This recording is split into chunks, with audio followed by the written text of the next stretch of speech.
آپ صلی اللہ علیہ وسلم فرما رہے تھے کہ تمام اعمال کا در و مدار نیت پر ہے، اور ہر عمل کا نتیجہ ہر انسان کو اس کی نیت کے مطابق ہی ملے گا۔ بس جس کی ہجرت ترک وطن دولت دنیا حاصل کرنے کے لیے ہو یا کسی عورت سے شادی کی غرض سے ہو، بس اس کی ہجرت ان ہی چیزوں کے لیے ہوگی جن کے حاصل کرنے کی نیت سے اس نے ہجرت کی ہے۔ صحیح بخاری۔ رسول اللہ صلی اللہ علیہ وسلم سب لوگوں سے زیادہ جواد یعنی سخی تھے، اور رمضان میں دوسرے اوقات کے مقابلہ میں جب جبرائیل آپ صلی اللہ علیہ وسلم سے ملتے بہت ہی زیادہ جود و کرم یعنی سخاوت فرماتے۔ جبرائیل علیہ السلام رمضان کی ہر رات میں آپ صلی اللہ علیہ وسلم سے ملاقات کرتے اور آپ صلی اللہ علیہ وسلم کے ساتھ قرآن کا دورہ کرتے۔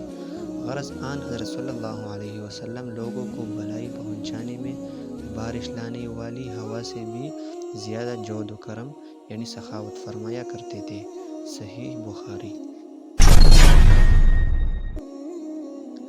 آپ صلی اللہ علیہ وسلم نے فرمایا، مسلمان وہ ہے جس کی زبان اور ہاتھ سے مسلمان بچے رہے، اور مہاجر وہ ہے جو ان کاموں کو چھوڑ دے جن سے اللہ نے منع فرمایا۔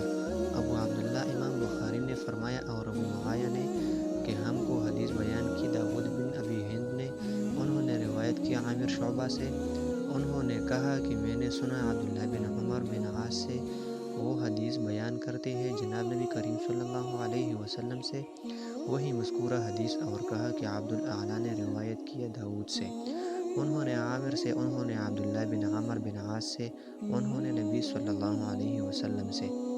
صحیح بخاری۔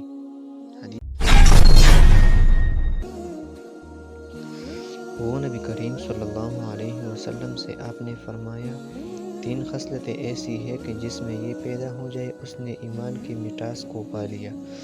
اول یہ کہ اللہ اور اس کا رسول اس کے نزدیک سب سے زیادہ محبوب بن جائے، دوسری یہ کہ وہ کسی انسان سے محض اللہ کی رضا کے لیے محبت رکھے، تیسری یہ کہ وہ کفر میں واپس لوٹنے کو ایسا برا جانے جیسا کہ آگ میں ڈالے جانے کو برا جانتا ہے۔ صحیح بخاری۔ ایک دفعہ رسول کریم صلی اللہ علیہ وسلم ایک انصاری شخص کے پاس سے گزرے، اس حال میں کہ وہ اپنے ایک بھائی سے کہہ رہے تھے کہ تم اتنی شرم کیوں کرتے ہو؟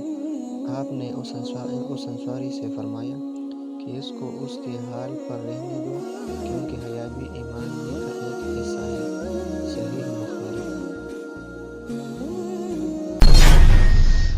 آن حضرت صلی اللہ علیہ وسلم نے فرمایا، مجھے دوزخ دکھلائی گئی تو اس میں زیادہ تر عورتیں تھیں جو کفر کرتی تھیں۔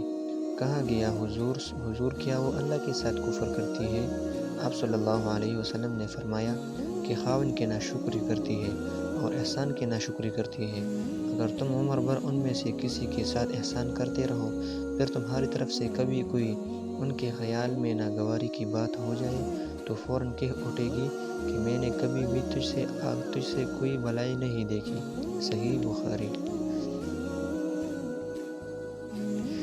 اس طرح کی اور اسلامک ویڈیوز کے لیے ہمارے چینل کو سبسکرائب کریے اور جڑے رہیے ہمارے چینل کے ساتھ، اور کمنٹ میں بتائیے کہ کیسے لگی آپ کو ہماری آج کی ویڈیو۔